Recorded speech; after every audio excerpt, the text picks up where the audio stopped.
What happens when one of Hollywood's most intense actors sits across from a talk show host, known for pushing boundaries just a little too far? What you're about to see is the moment Tom Hardy's legendary composure finally broke. Live, on national television, and it all started with what seemed like a harmless question about his personal life. But before we dive into this explosive confrontation that left an entire studio in stunned silence, make sure to hit that subscribe button and drop a comment, because this story might just change the way you see late-night television. The energy at Jimmy Kimmel Live was off that Thursday night. Tom Hardy had arrived to promote his latest film, but the moment he stepped on stage, there was something different, something guarded. He sat stiffly in the guest chair, jaw clenched in that familiar way anyone who's worked with him recognizes as a silent warning. Kimmel, as usual, was oblivious, or pretending to be. "So, Tom," he began with that trademark grin, "I've got to ask. There've been some interesting headlines lately. The tabloids are buzzing about your personal relationships. Think our audience deserves the truth." Hardy's eyes narrowed. His voice was calm, but firm. "Jimmy, I'm here to talk about the film. Let's keep it at that." But Kimmel wasn't done. He leaned in with that smirk, the one that had made plenty of guests squirm over the years. "Oh, come on. You can't expect privacy when you're a public figure. People are curious. There's chatter about your marriage. Want to set the record straight?" A ripple of discomfort moved through the audience. Hardy sat in silence for a beat too long. When he finally spoke, his words were colder, sharper. "I said I'm here to talk about the work. My personal life is just that, personal." Kimmel laughed, but it wasn't casual anymore. It was calculated. "For someone who plays tough guys for a living, you sure seem sensitive about a simple question." "Sensitive?" Hardy echoed, his accent thickening. "No, Jimmy. I call it having boundaries. You might want to try them sometime." Kimmel's smile faltered, briefly, before he pivoted. Okay. Maybe we should talk about your method acting instead. I heard you stayed in character for months. Must have been hard on those around you." Hardy's hands, resting calmly just seconds before, clenched slightly on the armrests. "What exactly are you implying?" "Nothing. Just saying, you know. People in the industry say you can be intense, difficult, maybe even a bit unstable. When you dive too deep." The room felt colder. Hardy leaned in. His voice was quiet, but deadly. "Unstable. Is that what you just called me? On national television?" Behind the cameras, Kimmel's producer was frantically waving, but the host was too locked into what he thought was compelling TV. "Hey, I'm just repeating what I've heard. This town talks, right? Maybe if you were more open, people wouldn't speculate."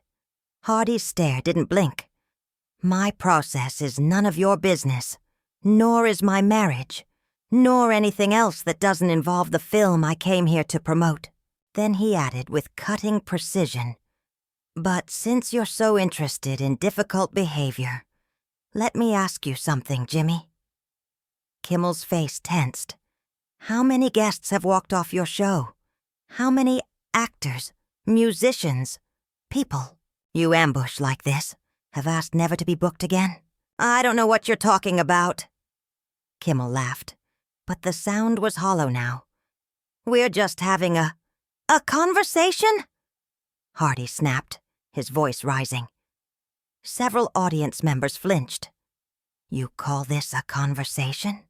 You've spent 10 minutes trying to bait me. This isn't journalism. It's spectacle. And you know it." "Oh, I get it now," Hardy said, voice laced with cold fury.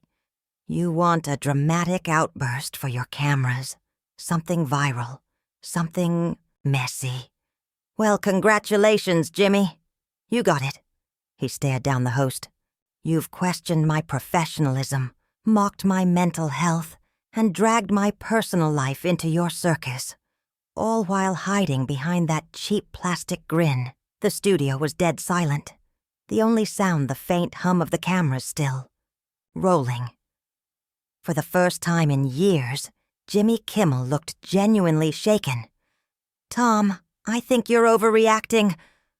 Overreacting? Hardy stood slowly from his chair, his presence instantly commanding. You want to see overreacting? You want the unstable method actor the tabloids won't shut up about? Kimmel instinctively leaned back in his chair. Tom, let's just take a breath. No, Jimmy, let's not. Let's talk about what you really do here, night after night. Hardy took a slow step toward the host's desk, his voice rising just enough to make every word land. You invite people onto this show under the pretense of promoting their work. And then you spend your time digging, prodding, humiliating them, all for a cheap laugh. You call it entertainment. I call it exploitation. Kimmel opened his mouth, trying to regain control. Look, this is live TV. Sometimes things get a little... What, Jimmy? Heated? Hardy cut in, his voice now charged with theatrical intensity. There's no need to call out a bully when I see one. No need to defend myself while you try to turn my reputation into clickbait. Even the camera operators were frozen, uncertain whether to keep filming or cut to black, Kimmel's signature arsenal of smug comebacks and awkward chuckles had deserted him. Hardy stepped closer to the desk, now towering, locked in. His tone dropped to something almost eerily calm. This isn't Tom Hardy, the celebrity, standing here. This is a man who's spent years playing dangerous people. And right now, I understand them. The host visibly stiffened. For the first time in his career, Jimmy Kimmel was actually afraid of one of his guests. You know what your problem is, Jimmy? Hardy said, slicing through the silence. You've done this for so long, you've forgotten. There are real people sitting across from you. You don't see human beings. You see content. Targets. Kimmel tried to chuckle. It came out as a nervous cough. Tom, maybe we should cut to commercial. No. Hardy's hands came, down on the desk with a thud, leaning in until he was eye level with the host. You wanted this on live television. So let's have it. Let's talk about the real Jimmy Kimmel. The audience didn't dare breathe. Producers hovered at the edge of the stage, frozen like everyone else. Let's talk about how you built your career by making people uncomfortable. Hardy continued, his voice low and furious. You sit behind that desk, thinking it gives you license to say anything to anyone. But it doesn't. Not anymore. Beads of sweat glistened on Kimmel's pale forehead under the harsh studio lights. Tom, this is just entertainment. People expect a certain level of... Hardy's laugh cut him off, humorless and sharp. Entertainment? Is that what you call it when you spend 20 minutes trying to break someone on camera? When you twist their trauma into punchlines? When you mine their families for laughs? Kimmel glanced desperately at his crew, but no one moved. No one knew how to stop what was happening. I never meant to offend. If I crossed a line... If... Hardy cut him off, straightening to his full height. His voice was low but thunderous. Jimmy, you didn't just cross a line. You vaporized it. The tension in the studio was thick. The host shrank slightly in his chair as Hardy loomed above him. You've spent this entire interview poking, provoking, trying to make me snap. And now that I have, you want to walk it back? Now you're nervous? Kimmel's voice cracked as he tried to recover. Look, maybe we got off on the wrong foot. Why don't we just start over, talk about your movie, Hardy scoffed. Now you want to talk about the movie. His voice rose, equal parts disbelief and fury. After 15 minutes of attacking my character, my career, my personal life, now you want to pivot and pretend it didn't happen? A few audience members were murmuring, some pulling out phones despite the no recording signs. This wasn't just an awkward interview anymore. This was live television history. Hardy began pacing, slow and deliberate, like a panther sizing up its prey. You sit behind that desk every night and think that makes you untouchable. You think this is your territory, your kingdom. You can say whatever you want to anyone who sits in this chair, and they just have to smile and take it. He stopped in front of the desk, locking eyes with Kimmel. You want to talk about territory, Jimmy. I've played killers, soldiers, survivors. I've walked in the shoes of men who had to claw their way through hell. And you know what they all taught me? How to stand up to bullies. Kimmel's face had gone pale. His hands gripped the desk. He looked like a man realizing he'd lost control of his own show. Tom, please. Let's just what? Hardy's voice cracked like a whip. Laugh it off? Move to the next segment where you drag someone else through the mud for ratings. Now his voice filled every corner of the studio. How many actors have sat in this chair and walked away feeling like garbage? How many went home to their families and had to explain why a comedian decided to mock their trauma on national television? Kimmel tried again to salvage the moment. This is my show, Tom. I think maybe it's time. Your show? Hardy let out, a chilling laugh. So that gives you the right to treat people however you want. That's the game, right?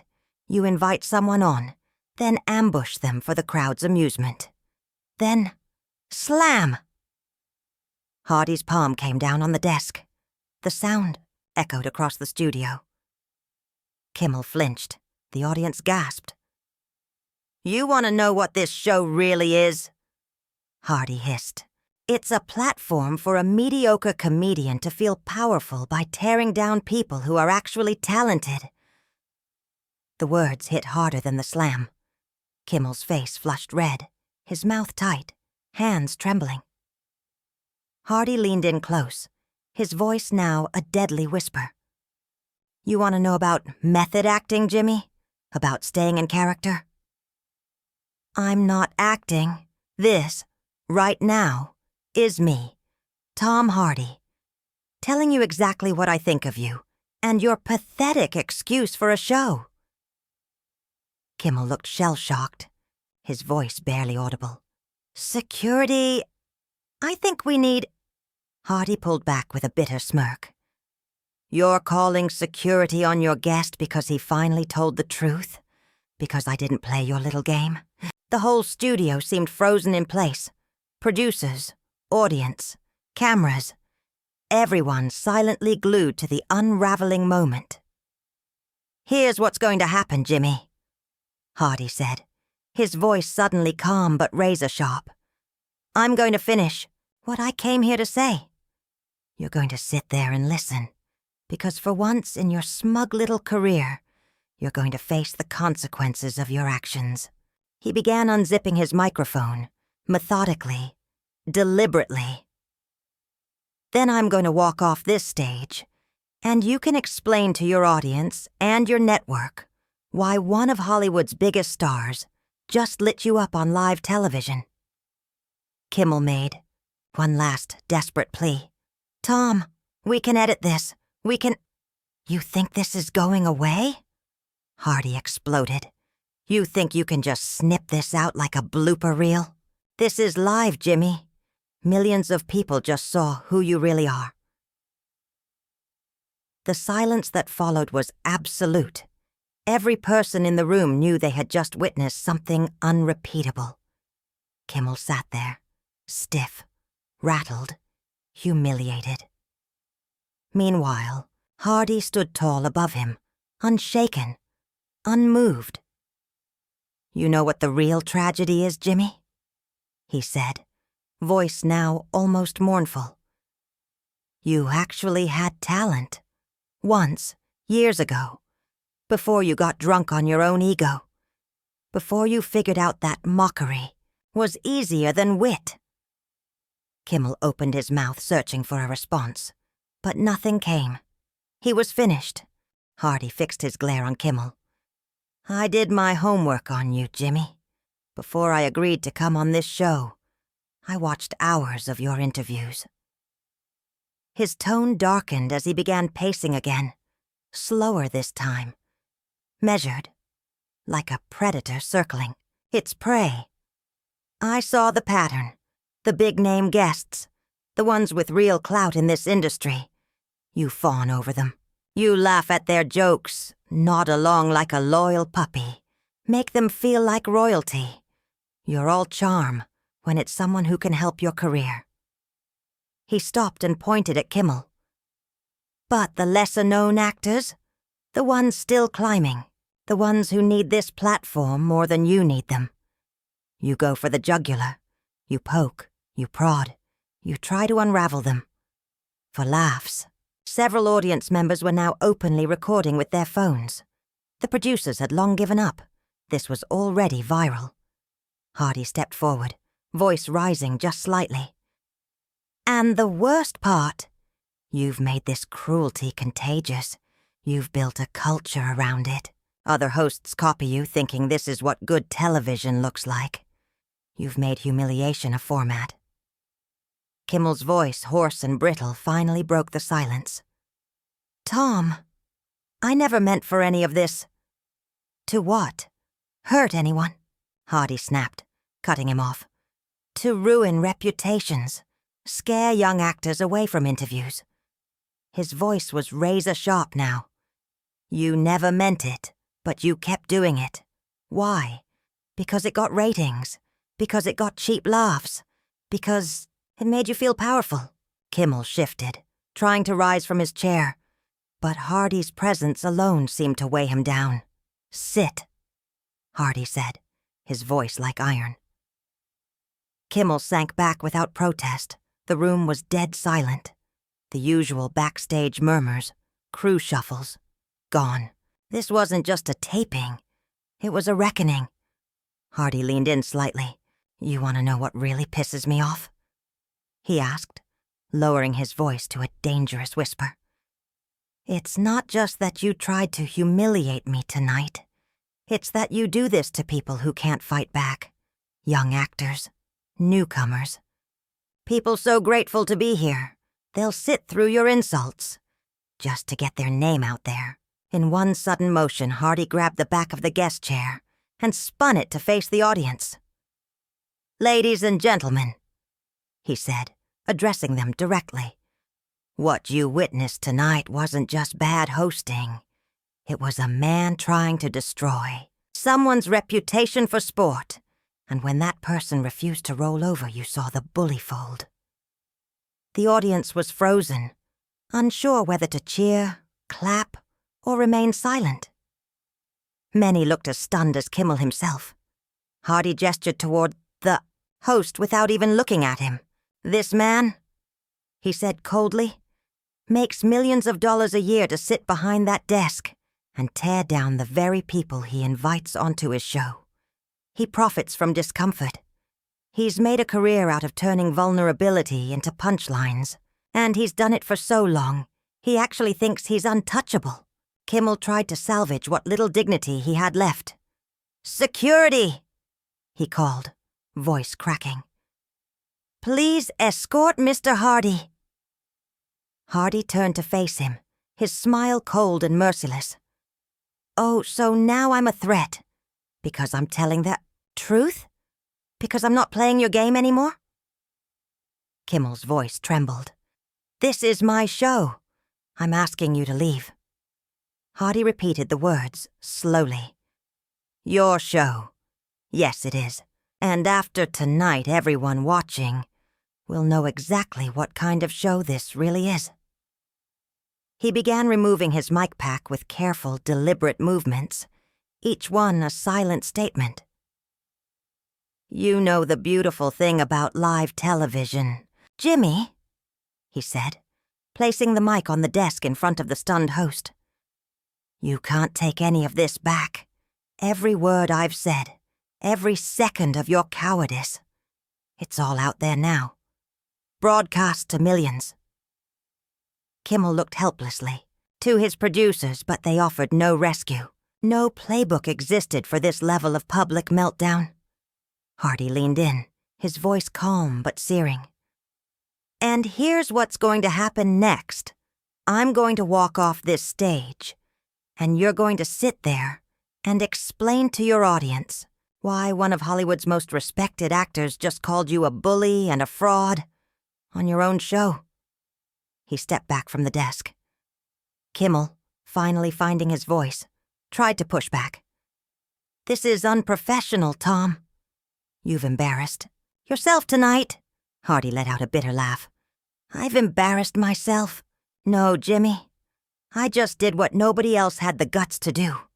I stood up to a man who's made a career humiliating people who couldn't fight back. If that's embarrassing, I'll wear it like a medal. He turned to the audience now, his voice booming with theatrical authority.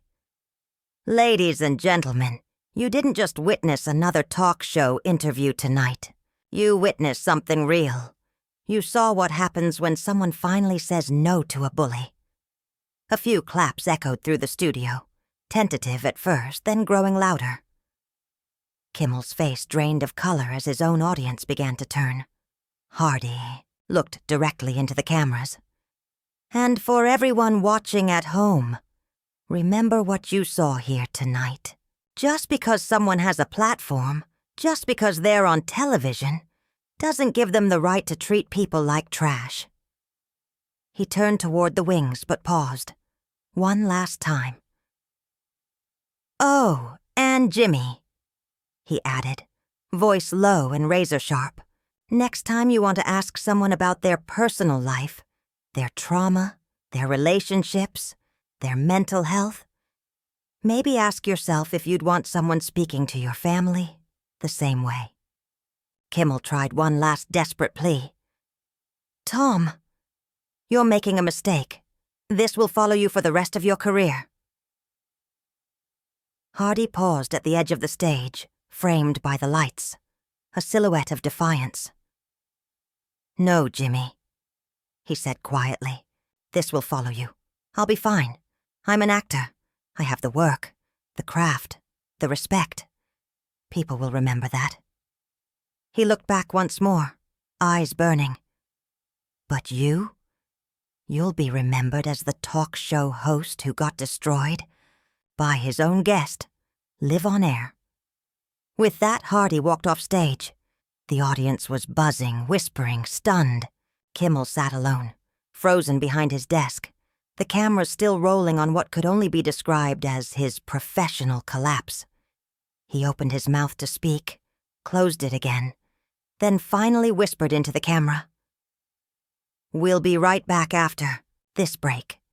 But everyone in that studio and everyone watching at home knew the break had already happened, and nothing would ever be the same again.